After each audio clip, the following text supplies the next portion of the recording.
Tips selanjutnya adalah kita akan mendownload data Ogimet yang seperti ini, yang sudah di tips sebelumnya, datanya bentuk tabel dan kolom. Ini agar kita bisa download langsung ke Excel atau CSV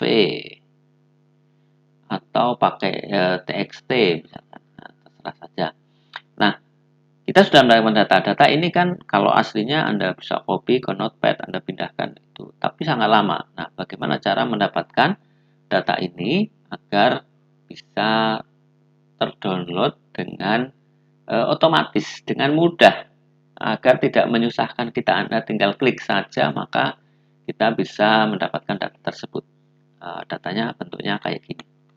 Oke, kita langsung saja masukkan. Yang pertama-tama, Anda harus menginstal namanya package Climate.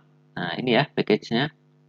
Jadi, nanti harus bisa dipanggil library Climate. Nah, karena package Climate ini sudah tidak ada di cloud-nya R, sudah dihilangkan sama cloud, maka Anda harus menginstalnya lewat GitHub ya. Nah, di sini kalau yang aslinya package-nya itu cara installnya seperti ini. Anda tinggal install.package, lalu ini nama package-nya. Package-nya apa? Ingat ada tanda petik ini? Misalnya package-nya remote. Nah, kalau di install GitHub ini kita membutuhkan library remote. Jadi ini library remote kita panggil, maka kita bisa untuk menginstal di GitHub. Itu yang harus diperhatikan. Jadi cara install package atau library Climate ini Anda panggil library remote, lalu di sini install GitHub, install underscore GitHub, lalu di sini ada tanda petik, Anda perhatikan, lalu di sini Bedzernetsky, kemudian slash garis slash ini ya, garis miring, lalu climate. Nah, ini terinstall.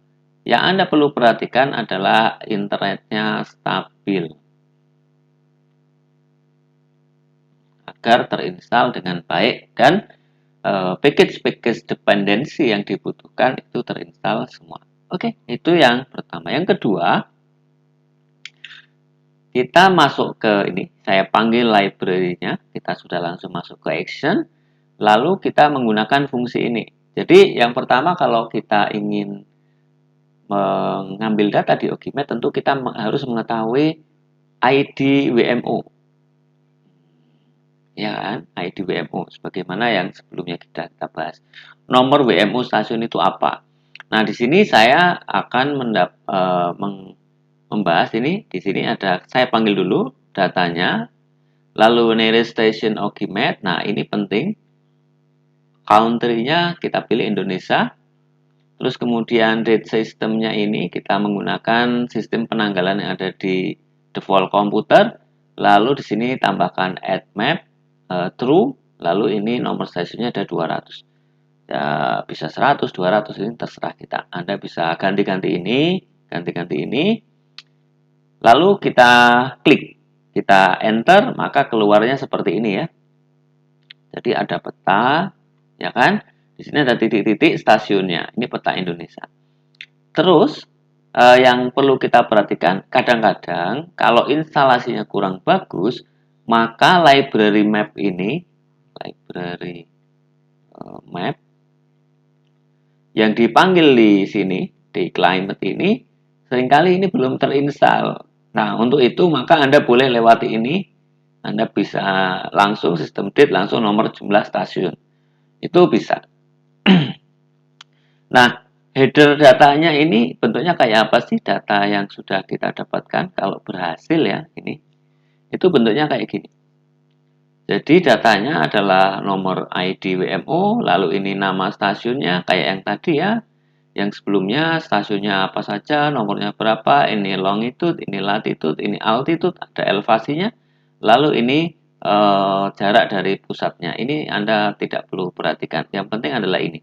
ID WMO, namanya, lalu longitude, ada latitude, ada elevasinya. Oke. terus setelah ini baru nomor ID WMO ini kita gunakan untuk mendownload datanya menggunakan script ini. Jadi saya menggunakan data stasiun, ini data stasiun, names, ini nama stasiunnya berarti ya. Lalu yang penting adalah ini, DSTA, meteo, underscore ogimet, intervalnya ini, Anda perhatikan, ini hourly, Anda boleh ganti dengan daily. Anda boleh ganti daily atau apa yang Anda butuhkan. Lalu datanya dari, ini dari, from, ini sampai end. Jadi dari jam 00, tanggal 1, bulan 5, tahun 2021, ini sampai jam 21, tanggal 31, bulan 5, 2021, artinya cuma 1 bulan ya. Lalu ini stasiun ID, jadi stasiun itu sama dengan data, ini WMO ID, ini jadi seperti itu. Terus koordinat kita masukkan, artinya apa? Setiap data itu nanti dapat koordinatnya. Hasilnya adalah seperti ini. Hasilnya seperti ini, jadi nomor stasiun, ada longitude karena kita masukkan koordinat, latitude, ada harinya, kapan datanya. Ini datanya karena jam-jaman, maka di sini ada 21, 18, 15, dan seterusnya. Lalu di sini ada variabel-variabel atmosfer yang kita ingin data. Nah, kalau kita melihat header di sini, maka Anda akan melihat bahwa NA ini masih terkurung kayak gini. Jadi masih agak kurang rapi ya dibandingkan dengan ini NA langsung. Karena apa? Ini data maksimum dan data minimum ini tidak diamati setiap 3 jam. Jadi ini sebenarnya datanya tidak ada. Nah, bagaimana cara kita setelah kita dapatkan datanya ini? Tentu kita ingin menyimpan dalam bentuk file yang lain, apakah bentuk CSV, TXT, dan seterusnya. Maka Anda boleh mengetiknya bentuk kayak gini. Nah, pertama Anda harus setting directory, set WD, setting directory, ini C, user, lalu ujungnya adalah di Ogimet data. Ini Anda setting, jadi Anda mau taruh mana datanya itu. Jangan sampai Anda langsung simpan. Nah, itu kita nggak tahu lari kemana. Nah, lalu tulis write CSV datanya ya, data yang kita mau simpan. Oh, sorry. Berarti kalau yang ini harusnya datanya DSTA ya. Jadi ini harusnya write CSV ini DSTA, koma. Nah, ini namanya. Namanya saya pilih 96035 CSV karena Kuala Namu.